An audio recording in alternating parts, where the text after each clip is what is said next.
Remember, there's some pretty important information here in the disclaimer. You might want to give the video a quick pause and read it. Oh, hey everybody, it's me, Sonic! Sonic the Hedgehog! Just here to remind you that if you haven't already, make sure to hit that like button. And for even more amazing customs, don't forget to subscribe to Wake Angel 2001! Because between you and me, they're way past cool!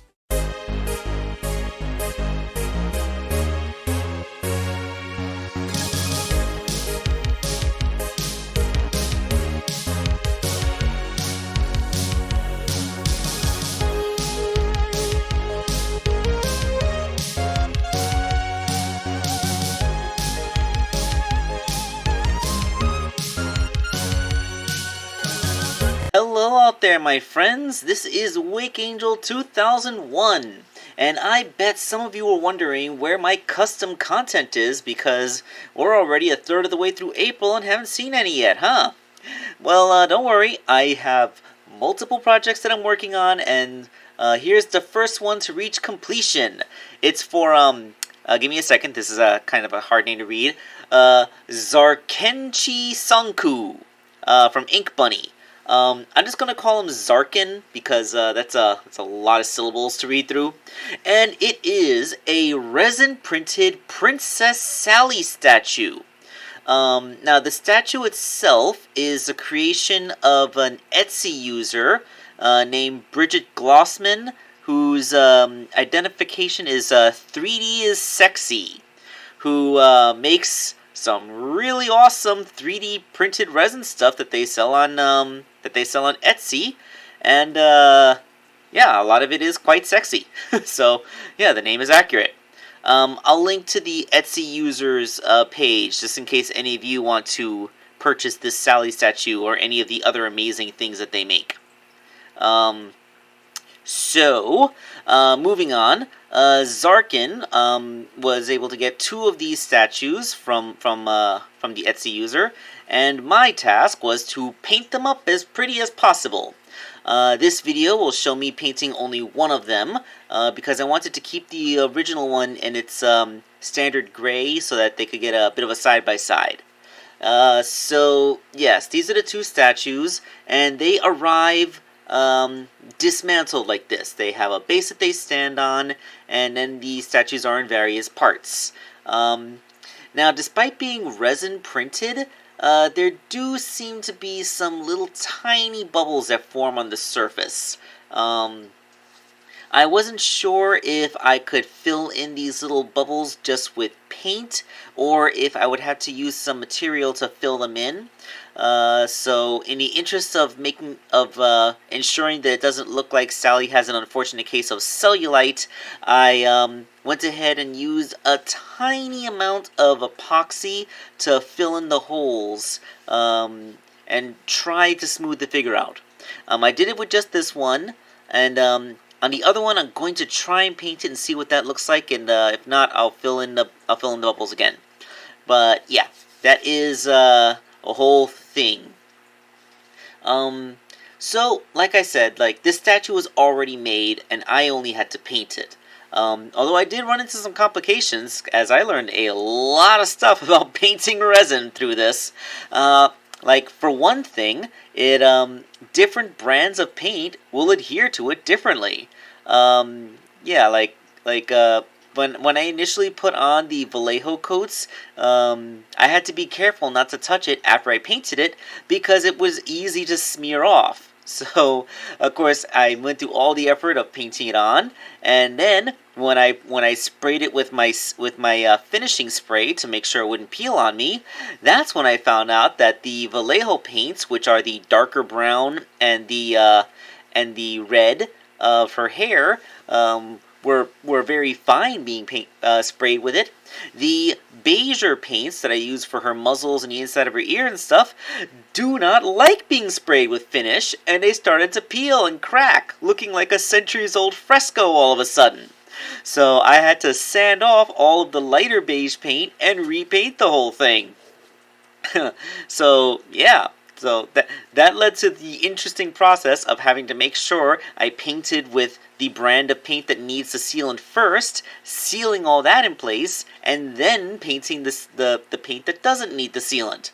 Oh, and you don't need to worry about accidentally scraping off the lighter beige areas on this figure, because the folk art paint actually adheres and it's a multi-surface formula that's designed to be used on a lot of surfaces and outdoors and stuff, so it should hold up just fine.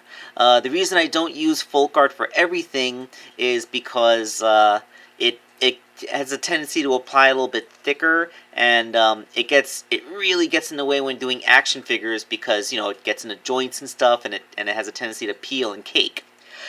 But since this is a statue and not an action figure, I don't need to worry about that part. Huzzah!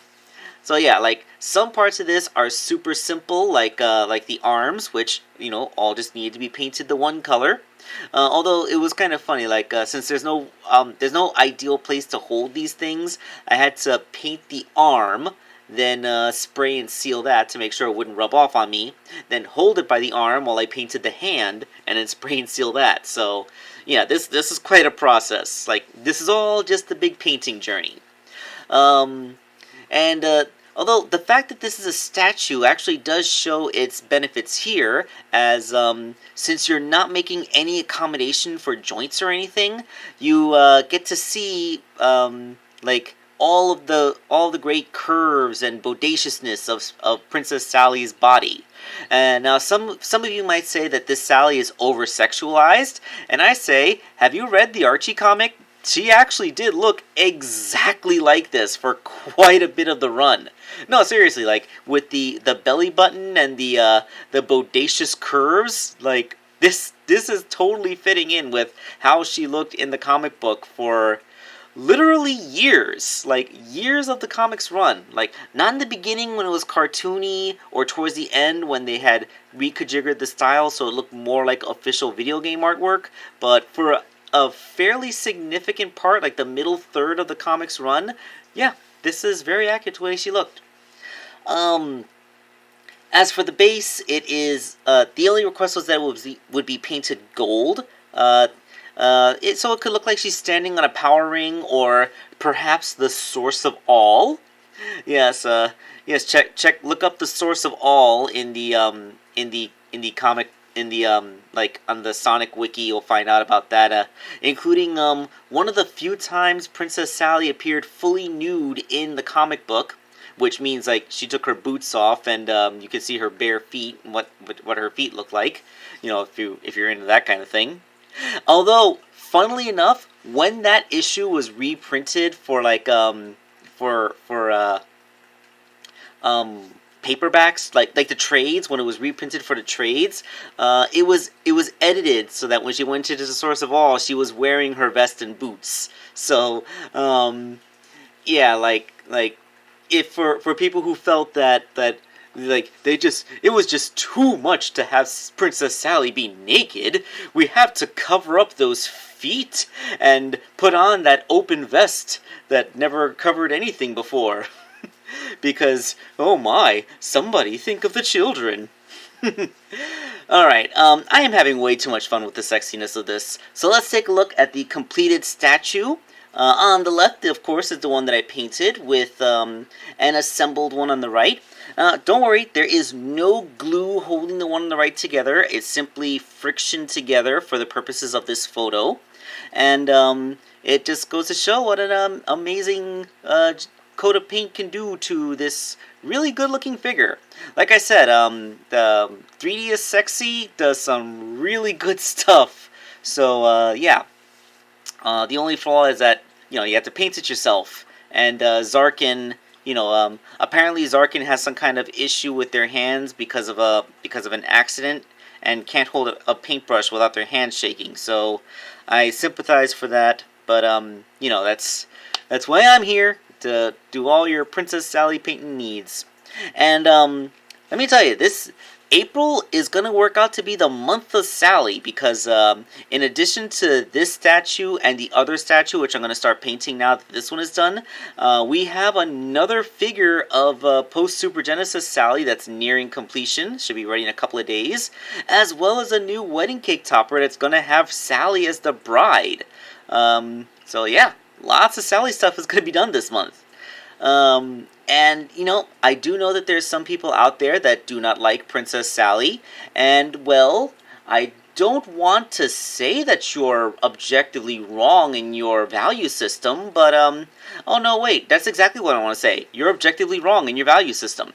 So this is Wake Angel 2001, signing off.